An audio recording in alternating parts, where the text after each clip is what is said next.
warahmatullahi wabarakatuh. Perkenalkan, nama saya Rahma Miarana, NIM 19060023. Video ini dibuat untuk memenuhi tugas kuliah Sejarah Pemikiran Ekonomi yang dibimbing oleh dosen Dr. Alphonse Trianto, SEME.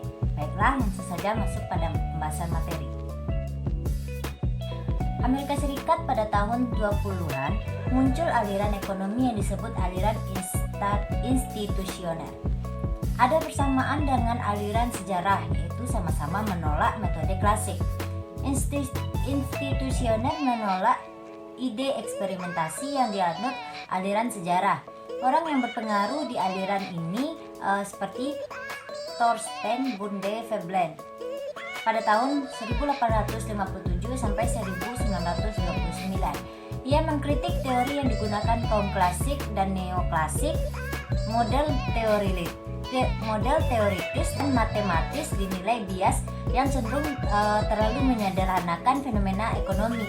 Veblen menilai pengaruh keadaan dan lingkungan berpengaruh pada tingkah laku ekonomi masyarakat.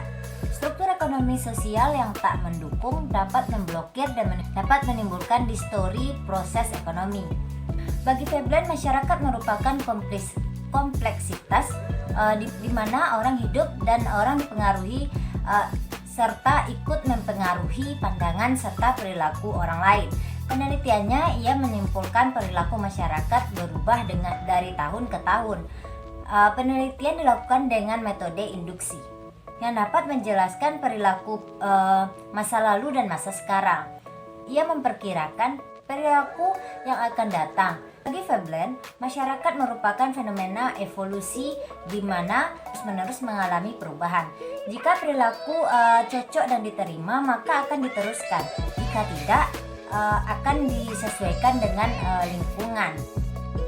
Yang inilah disebut institusi, yang berarti terkait dengan nilai, norma, kebiasaan, dan budaya yang terefleksikan dalam kegiatan ekonomi, baik produksi dan konsumsi. Dalam produksi, bagaimana nilai dan norma yang dianut dalam memproses keuntungan.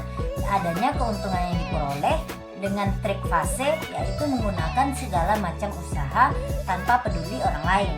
Begitupun perilaku konsumsi, yaitu ingin memperoleh manfaat sebesar-besarnya dari barang yang diinginkan atau dikonsumsi, dan ada pula yang membeli barang untuk sekedar pamer yang disebut Veblen consumption.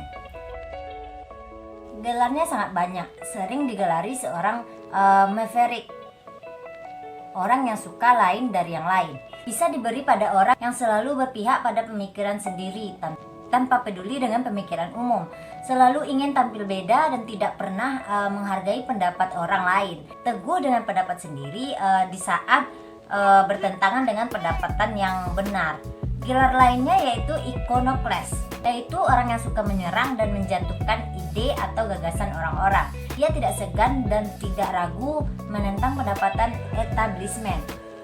Gelar radikal juga cocok untuk Veblen, sebab ia sering mempermasalahkan inti kebenaran dari tata susunan masyarakat. Menurut Veblen, dahulu perilaku orang terikat dengan masyarakat sekitar. Orang itu berusaha menghindari perbuatan yang merugikan orang lain. Tapi sekarang, masyarakat kapitalis di Amerika ialah orang-orang yang mementingkan dirinya sendiri. Yang diperhatikan masyarakat yaitu harta dan uang. Orang berlomba-lomba mencari harta tanpa berbicara, karena adanya anggapan harta mampu menaikkan status, harga diri, dan gengsi dalam masyarakat. Jika harta terkumpul, orang punya banyak waktu untuk bersenang-senang. Sekarang, hidup bersenang-senang dijadikan alat untuk memperlihatkan derajat seseorang. Makin mampu ia tidak bekerja dalam pekerjaan produktif, makin tinggi derajatnya orang kerja dianggap hebat. Ialah yang tidak mengizinkan anak-anak dan istrinya untuk mengerjakan pekerjaan rumah.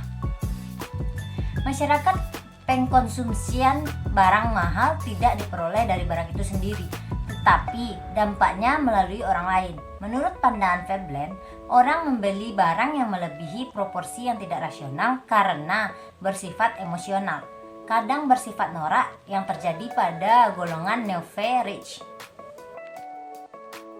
Dahulu, pengusaha menghasilkan barang dan jasa untuk memperoleh keuntungan melalui kerja keras. Investasi masuk ke dalam yang disebut produktivitas for use. Tetapi sekarang memperoleh laba lewat trik-trik bisnis disebut production of profit. Dan masa sekarang banyak dijumpai pengusaha pemangsa, yaitu yang memperoleh keuntungan dengan berbagai cara tanpa peduli orang lain.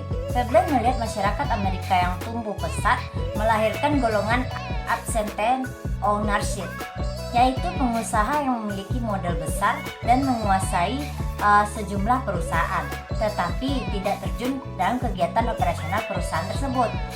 Kegiatan operasional diserahkan pada karyawan kepercayaannya, tetapi ia memperoleh keuntungan paling besar. Veblen melihat perusahaan yang hanya mementingkan laba biasanya melakukan kong kali kong dengan pengusaha lain agar memperoleh kemudahan dan hak istimewa. Biasanya mengatur pejabat kehakiman untuk mempersoalkan monopolinya agar tidak mengubris, memanipulasi pajak dan keuangan yang dilakukan. Beberapa negara berkembang belum ada saluran rule of law. Dijumpai kerjasama pengusaha dengan militer. Untuk memperoleh laba sebesar-besarnya, pengusaha absentee ownership tidak segan mematikan usaha yang memperoleh keuntungan dengan kerja keras. Salah satu caranya ialah akuisasi, membanting harga sehingga produk pesaing tidak laku. Setelah pesaing mati dan keluar dari pasar, mereka akan menaikkan harga dan memperoleh laba. Wallace Clare Mites pada tahun 1874 sampai 1948. Ia mengembangkan metode kuantitatif dalam menjelaskan peristiwa ekonomi. Dengan menggunakan data statistik, ia menjelaskan masalah fluktuasi ekonomi sesudah Perang Dunia Kedua. Ia mengorganisir penelitian National Bureau of Economic Research, memungkinkan dikembangkannya penelitian tentang pendapatan nasional, fluktuasi ekonomi atau business scales, perubahan produktivitas, analisis harga, dan lain-lain. Gunnar Myrdal pada tahun 1898. Salah satu pesannya pada ahli ekonomi agar ikut membuat value judgment, sebab jika tidak dilakukan maka struktur teoritis ilmu ekonomi menjadi tidak realistis. Ia percaya pemikiran institusioner diperlukan dalam menjelaskan pembangunan di negara berkembang, dan masih banyak tokoh-tokoh lain yang berperan dalam institusioner ini. Baiklah, sekian materi yang dapat saya sampaikan. Sampai jumpa pada video selanjutnya. Assalamualaikum warahmatullahi wabarakatuh.